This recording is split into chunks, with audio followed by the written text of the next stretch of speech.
오늘 말씀은 디모데전서 5장 17절부터 보는데요.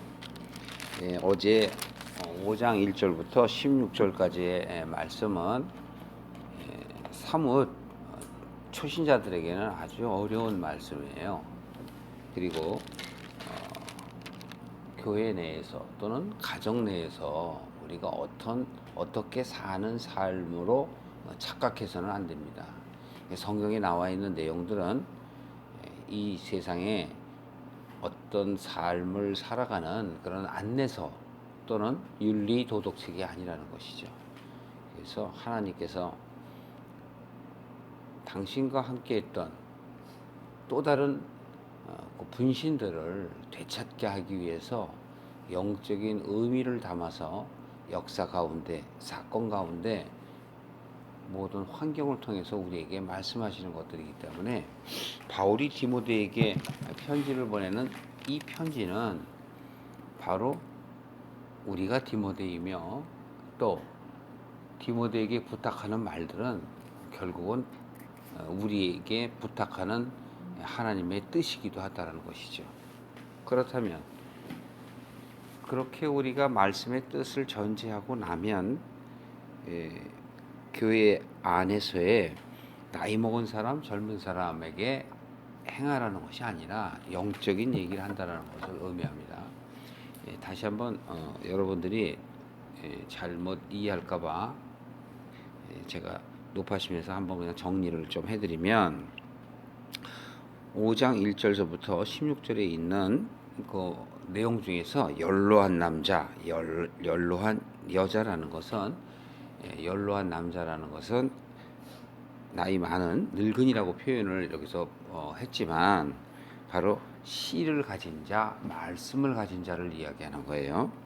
연로한 여인도 바로 말씀을 받을 자를 얘기하는 거예요. 그래서 믿음의 수준들을 이야기하는 것입니다.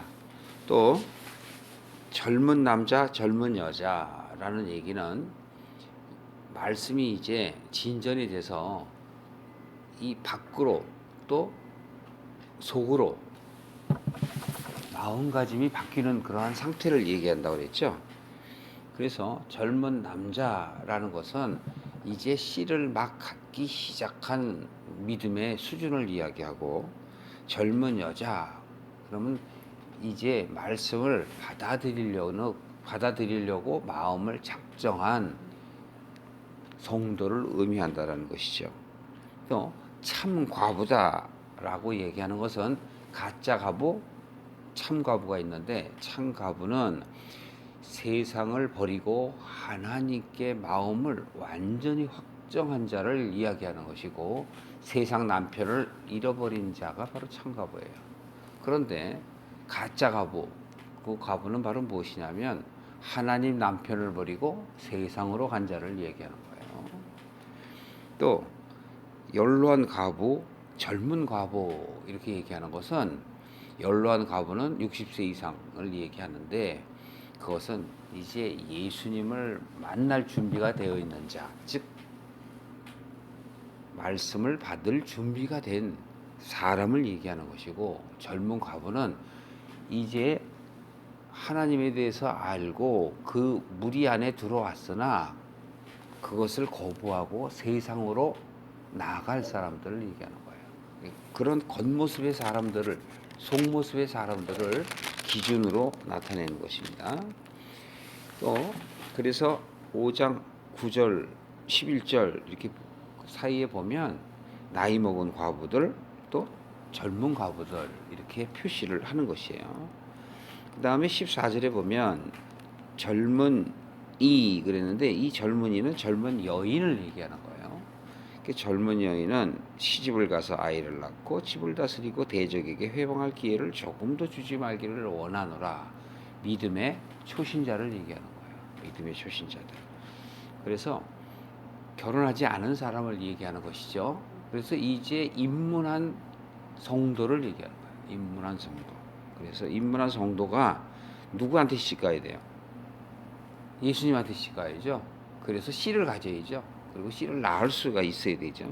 그 이야기를 앞으로 해야 되는데, 이제 바로 말씀 안에 들어온 사람들을 사단의 무리에게 내어주지 않도록 조심하라. 그런 얘기죠. 마치 이제 어린아이, 이제 세상에 갓 태어난 아이를 돌보듯이 잘 돌봐야 된다라고 이야기해요. 그리고 15절에 보면 그러한 자 중에서는 이때 왔다가 먹을 것이 없으므로, 자기가 먹어야 할 것이 없으므로 세상에서 유혹하면 그리 넘어간다 이거죠. 그래서 이미 사단에 넘어간 자들도 있다. 그런 얘기입니다. 또 16절에 보면 만일 믿는 여자에게 라는 얘기는 씨를 가진 여자를 얘기하는 거예요. 씨를 가진 자에게는 과부 친척이 있거든 어떻게 돼요? 내가 갖고 있는 이 씨가 참된 것임을 알려주는 것이 도와주는 거예요. 참 말씀을 갖고 있는 것을, 참 신앙은 바로 이렇게 하나님의 뜻을 알고 믿음으로 살아가야 된다라는 것을 아는 자는 바로 어떻게 하는 거예요? 자기가 도와준다는 거예요. 또 교회로 짐짓지 말게 하라. 왜 그러냐? 교회는 참 과부들을 도와줘야 되기 때문에 그렇다 이거예요. 교회라는 것은 뭐냐면 세상으로부터 어떻게 돼요? 이제 완전히 구별되어 하나님께 마음을 둔 사람들을 잘 케어를 해야 그 사람들이 열매를 내기 때문에 그래요. 그러니까 열매를 내게 하기 위해서 그 참 과부들을 잘 인도해내야 돼요. 그렇다면 무슨 얘기를 할까요? 믿음이 좀 수준이 덜 된 사람들은, 즉 예를 들어서 우리 사람들의 이 교육으로 보면 대학교 정도 수준이 된 사람들이 초등학교를 가르칠 수 있죠. 중고등학교를 가르칠 수 있죠. 그런 것처럼 또 중고등학교로 나온 사람들은 예를 들어서 우리 어린 지성이나 세라 같은 애들을 가르칠 수 있죠. 그런 의미를 얘기하는 거예요. 그렇게 하고 정말 말씀이 이제 깊게 진전된 사람들은 정말 그 지도자들을 잘 말씀을 맺게 해야 할 의무가 있다. 그런 얘기를 하는 겁니다. 그렇다면 결국은 뭐예요? 다 교회 안의 말씀의 수준들이 그리스도의 분량, 즉 그리스도처럼 점점 잘할 수 있도록 하라는 거예요. 그것이 바로 골로새서 2장의 말씀이에요. 너희들이 그대로 있어서는 안 되고 그리스도의 장성한 부요를 너희들이 누려야 된다. 그래서 그 보아 안에 지혜가 있다. 즉 그리스도 안에 지혜가 있으니까 너희들은 그 지혜를 깨닫고 풍성하게 되어 그리스도로 자라나가야 한다라는 이야기가 골로새서 2장 얘기거든요. 그래서 지금 디모데서에서 그렇게 이야기하는 겁니다. 이제 오늘 17절을 보시면, 자 보십시오. 잘 다스리는 장로들을 배나 존경할 자로 알되 말씀과 가르침에 수고하는 이들을 더할 것이니라. 이게 무슨 말씀일까요?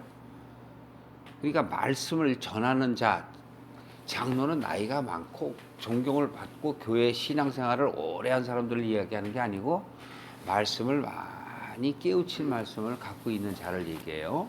즉 장성한 믿음의 분량을 갖고 있는 사람을 의미하는 겁니다. 그러니까 그런 장로들을 어떻게 하라고요? 배나 존경하라는 얘기는 전심을 다해서 존경하라는 거예요. 왜? 내가 그 씨를 받아야 되기 때문에. 그래서 왜 그러냐? 말씀과 가르침에 수고하는 사람들이기 때문에 너희들은 존경해야 한다라는 것이죠. 따라서 18절에 보면 성경에 일렀을 때 곡식을 밟아 떠는 소의 입에 망을 씌우지 말라 하였고 일꾼이 그 싹을 받는 것이 마땅하다 하였느니라. 이 얘기는 뭐냐면 곡식을 밟아 떠는 소라는 이야기는 일꾼을 얘기하는 거예요. 그 소는 밭을 갈죠. 소는 그 씨를 심기 위해서 또 씨가 자라서 열매를 맺게 하기 위해서 사용되는 일꾼이란 말이에요. 그 일꾼을 지금 여기 장로가 비유가 되는 거예요. 은유법이란 말이에요. 그래서 이 소는 열심히 사람들을, 즉 하나님의 성도들을 하나님께로 인도해 나가는데 이 소가 씨를 먹을까봐 입을 막아버린단 말이에요. 그러니까 그 입을 막는 것, 그렇게 하지 말라는 얘기죠. 그래서 망을 씌우지 말라 그러면 도리어 너희를 위해서 일하는데 그에게 너희들이 존경하지 않고 도리어 비난을 한다거나 그렇게 해서는 안 된다라는 의미를 하는 거예요. 그러니까 잘 받아들이는 거예요. 잘 받아. 그리고 그래서 고린도후서 1장 9절에도 보면 그리스도 안에서는 오직 예만 있다는 거예요. 그거는 독재라는 의미가 아니고 하나님의 뜻을 아는 사람이 하나님의 뜻을 전달할 때 그 사람이 하나님의 말씀을 대언하는 사람으로 받아들이고 그에게 어떻게 하라는 얘기예요? 순종하라는 얘기예요. 그게 순종하는 게 바로 존경한다라는 의미를 얘기하는 거예요. 그리고 그 다음에 표현은 사람의 표현을 들어서 일꾼이 그 싹을 받는 것이 마땅하다. 그 얘기 뭐죠? 그러한 대접을 하라는 얘기죠. 대접을 하라. 자, 그래서 19절에 보면 이게 성경을 잘 봐야 돼. 그렇기 때문에 이렇게 해서 사람들이 자꾸 그냥 장로가 되고 권사가 되는 그 직분에 연연해서는 안 해요. 이거는 말씀을 갖고 있는 자들, 하나님의 말씀을 깨달은 자들을 두고 얘기하는 것이고, 결국은 우리가 그 말씀 전하는 사람들에게 정말 순종하고 내 뜻을 다해서 그것을 받아들이는 것이 바로 하나님의 뜻이다. 그리고 하나님의 그 뜻을 알 수 있는 바로 통로다. 그 얘기를 하는 거예요. 그런데 19절 보세요. 장로에 대한 송사는 두세 증인이 없으면 받지 말 것이요. 이 얘기는 뭘까요? 자, 어떤 사람이 하나님의 말씀을 전하는데 그 말씀 전하는 사람들을 어떤 사람들이 즉 말씀을 잘 모르는 사람들이 작정하고 이 사람들을 어떻게 비난하거나 이간시킬 수가 있죠. 그럴 때 받지 말라 그런 얘기예요. 그런데 여기서 두세 증인은 바로 뭐냐면 그렇게 얘기하는 한두 사람의 말을 듣지 말아라. 그러면 많은 사람들이 그것을 송사할 때 그거를 들어라. 그런 얘기로 착각할 수가 있는데 그런 얘기가 아니고 여기에서 두세 증인이라는 것. 그것은 이 디모데서뿐만이 아니고 다른 성경에서도 두세 증인을 이야기하죠. 그런데 자, 두세 증인, 두세 사람이 있는 곳에 누가 있다고 그러죠? 하나님이 계시다고 그러죠. 거기에 두세 사람은 바로 변화산에 베드로와 요한과 야고보를 데리고 간 예수 그리스도를 의미하는 거예요. 예수 그리스도가 그들에게 무엇을 보여줬죠? 바로 엘리야와 또 모세와 함께 나누는 예수 그리스도를 보여줬잖아요. 그게 두세 증인이라고. 모세와 엘리야가 두세 증인이에요. 예수님도 증인이고 하나님의 뜻을 우리에게 전하러 왔기 때문에. 그래서 모세나 엘리야나 예수님은 무엇을 예표할까요? 모세는 제사장을 대제사장을 예표하고 엘리야는 선지자를 예표하고 예수님은 아버지의 아들을 예표한단 말이에요. 왕권을 예표한단 말이죠. 그러니까 결국은 뭐예요? 장로를 송사할 것은 하나님의 뜻에 위배돼야만 송사할 수 있다는 거예요. 결국은 뭐예요? 순종하라. 그 얘기죠. 20절. 범죄한 자들을 모든 사람 앞에 꾸짖어 나머지 사람으로 두려워하게 하라. 이 얘기는 뭐죠? 모델을 세우라는 얘기예요. 교회 안에서 엉뚱한 소리 하는 걸 하지 못하게 하라는 거예요. 왜냐하면 그 안에 들어와서 분란을 만드는 사람이 있어요. 그래서 이 장로들 이야기하기 전에 이미 그래서 늙은 여인, 젊은 여인, 또 나이 많은 사람, 나이 적은 사람 그걸 다 그래서 미리 먼저 얘기한 거예요. 바로 하나님을 믿는 크리스찬 안에, 즉 그것을 교회라고 얘기하는데 그 교회 안에 들어와서 분란을 일으킬 수 있는 그러한 사람들을 어떻게 하라는 얘기예요? 벌하라는 얘기예요. 벌하라는 건 뭐죠? 내쫓으라는 얘기예요. 그건 무리해서. 여러분 오늘날에도 마찬가지입니다. 교회 안에 들어와서 엉뚱한 소리 해야 되고 자꾸 분란을 일으키면 어떻게 해야 돼요? 바깥에 나가주세요 라고 얘기해야 되는 거예요. 그러니까 무조건 다 받아들이는 것이 아니라 분란을 일으키고 엉뚱한 소리를 하는 사람들이 있죠. 자, 젊은이 그러는 건 젊은이가 왜 도로 나갈까요?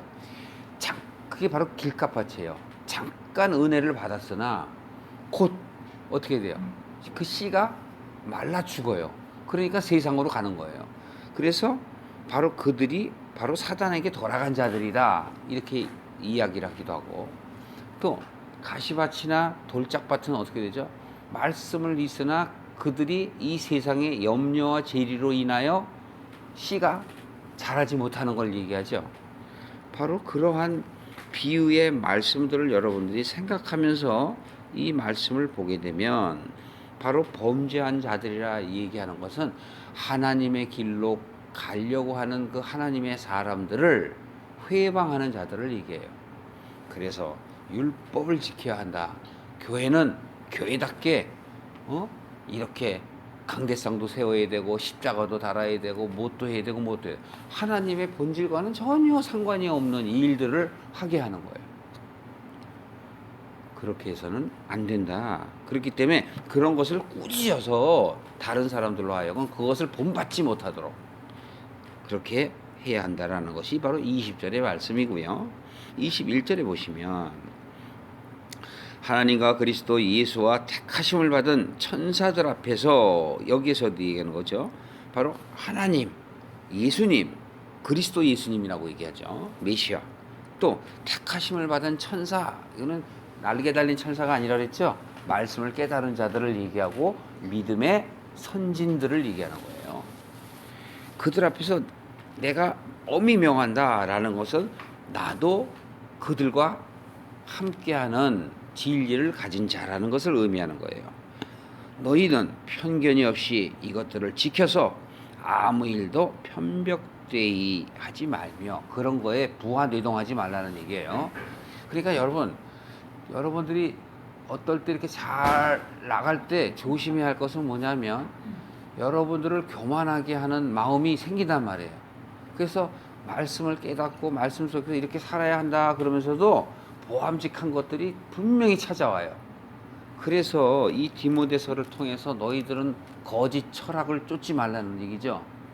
여러분, 이 세상에 있는 과학이나 이 세상에 있는 도리들을 당연히 우리들은 지켜야 한다라는 크리스찬 안에서 주장하는 것들은 다 잘못된 것이라는 거예요.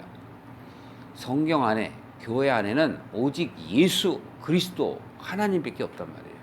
그러니까 이 교회 안에서 자꾸 세상에 관련된 것들을 도입을 해서 그것들로 인하여 그 도구로 삼고 하나님께 가게 하는 것은 가하나, 그것으로 인해서 하나님께 가는 것을 방해하는 것들은 전부 마귀의 괴계라는 것을 알아야 해요. 자, 아무리 좋은 것도 우리가 칼, 양면이란 말이죠. 칼날에 잘 쓰면은 칼이 잘 들어서 우리가 음식을 먹을 수 있도록 조리를 하지만 그 칼을 잘못 쓰면 손을 비게 되죠. 그렇기 때문에 조심해야 한다는 것을 의미하는 것입니다. 자, 보시면 22절에 아무에게나 경솔히 안수하지 말고 다른 사람의 죄에 간섭지 말고 네 자신을 지켜 정결케 하라. 이 얘기는 뭐냐면, 아무에게나 경솔히 안수하는 건 뭐냐면 온갖 사람들이 다 오는 건 좋습니다. 교회라는 모임 안에 많은 사람들이, 수다한 사람들이 다 오는 것은 좋으나 안수한다라는 건 뭐냐면 말씀을 줘야 될 자, 안 줘야 될 자를 구분할 수 있으라는 얘기예요.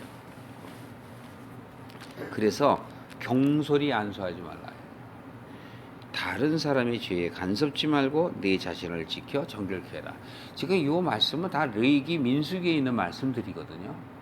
그러니까 하나님께 나아갈 자들은 스스로 몸을 단정히 하고 또 제물을 준비해서 제사장 앞에 나아가며, 제사장은 그 정결한 이들의 마음을 읽고 그들이 가져온 제물 위에 안수하여 그들의 죄를, 속죄제를 하나님 앞에 그대로 고하여 모든 죄값을 제하여 주는 도구의 일꾼으로서의 제사장이 있는 것이죠. 자, 그렇다면 여기서 디모데에게 바울이 얘기하는 그 의도는 바로 목회자적 지도자의 반열에 있는 디모데 같은 사람들, 그들은 바로 이러한 신앙생활을 해야 한다라는 것을 의미하는 것이죠. 그렇기 때문에 여러분들 내가 바로 선 줄 알고 설 때 바로 선 줄 알고 내 믿음이 좋은 것 같아 이래 같아 조심하라는 얘기예요. 그때는 항상 사단이 역사한다고요. 그래서 믿음의 선진들은 바로 그런 것들을 영분별해서 성도들에게 이야기해 줘야 되는 거예요. 그렇게 하면 안 됩니다. 정신 차려야 된다고 바로 보게 하더라고 얘기하는 거예요. 그렇게 해야 바로 지도자가 되는 거예요. 23절에 보면 이제부터는 물만 마시지 말고 네 비와 자주 나는 병을 인하여 포도주를 조금씩 쓰라. 이거는 밖에 디모데가 아마 병이 좀 있었어요. 고생을 많이 했어요. 바울도 마찬가지죠. 근데 그런 거에 대해서 네가 너무 이렇게 뭐라고 얘기해야 될까요? 전도하는 그 일에만 너무 애를 써서 너의 육신의 몸을 버리지 말라라는 바깥의 이야기지만 영적인 이야기를 하면 사람들을 이렇게 너무 이렇게 가리고 이렇게 하게 되면 여기서 지금 비위, 병이란 이야기는 자기 자신의 연약해지는 것을 이야기하는 거예요. 그랬을 때 포도주 하면 바깥의 술 그런 의미가 아니라 포도주를 먹으면 어떻게 돼요? 몸이 좋아지잖아요. 그러니까 여기에서 포도주는 약을 의미하는 거예요. 약. 그래서 자기 자신도 돌보라 이렇게 얘기하는 겁니다. 24절에 보시면 어떤 사람들의 죄는 밝히 드러나 먼저 심판에 나아가고 어떤 사람들의 죄는 그 뒤에 쫓나니 이 얘기는 뭐냐면 어떤 사람들은 죄가 드러나서 어떻게 해요? 일찍 심판을 받는 자가 있어요. 자, 제가 이런 얘기를 한 적이 있는데 우리가 삶을 살다가 어떤 사람은 젊어서 죽기도 하고 어떤 사람은 나이가 늙어서 죽기도 해요. 그게 바로 심판이에요. 근데 심판은 누구에게나 있는 거예요. 그런데 심판 받지 않는 자라는 의미는 뭐냐면 구원을 받을 자라는 그 의미를 얘기하는 것이고 심판 받을 자라는 얘기는 구원을 받지 못할 자를 얘기하는 거예요. 그러나 누구나 죽으면 하나님 앞에 나아가게 되는 것이고 내가 죽는 그 순간에 심판은 정해져 있는 거란 말이에요. 그래서 이미 심판 받은 자도 있다라는 그 의미는 뭐냐면 하나님께 돌아오지 않아서 음부에 있을 사람들을 이야기하는 것을 말하는 것입니다. 그래서 이미 세상에 나아갔다. 그래서 먼저 심판에 나아갔다. 어떤 사람들의 죄는 그 뒤를 쫓는다. 나중에 잘 나가다가 나중에 또 그렇게 또 빠져버리는 사람들도 있다. 얘기합니다. 따라서 이와 같이 선행도 죄가 드러나는 것처럼 선행도 드러납니다. 하나님 앞에서는 죄와 선과 악이 밝히 드러나는 것이죠. 선행도 밝히 드러나고 그렇지 아니한 것도 숨길 수가 없느니라. 무릇 멍에 아래 있는 종들은 자기 상전들을 범사에 마땅히 공경할 자로 알지니 여기서 얘기 멍에 아래 있는 종들이라는 의미는 뭐죠? 밖에 믿음의 신앙을 갖고 있는 사람이에요. 자, 종과 주인의 의미는 율법과 율법을 지키려고 하는 자를 얘기하는 거예요. 그래서 율법을 지켜야 된다라고 얘기하는 게 제사장이죠. 율법을 지키는 자가 백성이죠. 그들은 주종 관계에 있는 거예요. 그런데 나의 믿음이 초보 신앙일 때는 주종 관계예요. 그래서 하나님을 주여 주여 그러는 거예요. 그런데 주종 관계에 있던 내 믿음이 자라면 하나님을 아버지라 부르게 돼요. 아버지 그러고 자기 자신을 자녀로 생각해. 그 믿음에서 더욱 더 나가면 하나님을 친구처럼 여기고 예수님을 친구처럼 여겨서 수시로 친구는 어떤 사이예요? 수시로 자기의 마음을 토로하는 사이죠. 수시로 자기의 마음을 이야기하는 자. 그러다가 그 믿음이 자라면 어떻게 되죠? 아내와 남편의 사이가 되는 거예요. 그래서 하나가 되는 거예요. 그리스도와 연합하는 거예요. 그러한 믿음으로 자라라. 그런데 여기서는 바로 멍에 아래 있는 종 같은 믿음이 있을 때 너희는 바로 뭐냐면 너희를 잘 인도하는 그 상전을 공경할 자로 알고 주인처럼 섬겨라 라는 얘기예요. 하나님의 이름과 교훈으로 회방을 받지 않게 하려 함이라 라는 이야기고, 2절에 믿는 상전이 있는 자들은 그 상전을 형제라고 경히 여기지 말고, 무슨 얘기예요? 차서를 따지지 말라는 얘기예요. 내가 나이가 더 많다고 해서 말씀을 전하는 자를 우습게 여기지 말라는 소리예요. 하나님의 말씀을 전하는 것은 나이하고 상관이 없고 연륜과 상관이 없고 돈과 상관이 없고 우리들의 모든 삶에 상관이 없는 거라. 그래서 바로 말씀을 받아들이려는 내 마음이 있을 때는 말씀을 전하는 자의 어떻게 해요? 순종하라는 의미로 상전처럼 대하라고 이야기하는 것입니다. 잘 섬기게 하라. 경히 여기지 말라. 바로 이렇게 하는 것이 유익을 받는 자들이다. 그들은 바로 믿는 자요, 사랑을 받는 자이다.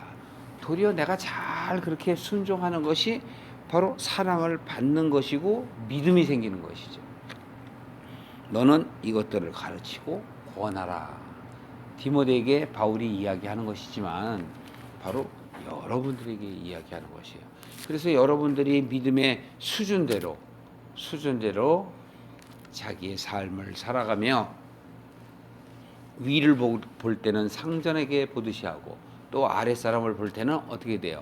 어린아이에게 대하듯이 그들을 잘 인도해내는 그러한 믿음의 사람들이 되어주기를 바란다고 바울은 여러분들과 저에게 말씀하고 있는 것입니다. 오늘은 여기까지 말씀을 마치겠습니다. 여러분들의 삶 속에서 이 디모데 5장을 저희가 다 디모데전서 5장을 다 마쳤는데요. 여기는 믿음의 나의 수준을 여러분들이 스스로 생각하면서 나의 하나님으로 가는 그 길을 어떠한 길로 내가 가야 하는 것인가 잘 새겨보며 여러분들이 힘들 때마다 이 말씀 속에서 은혜가 되기를 주님 이름으로 축원합니다.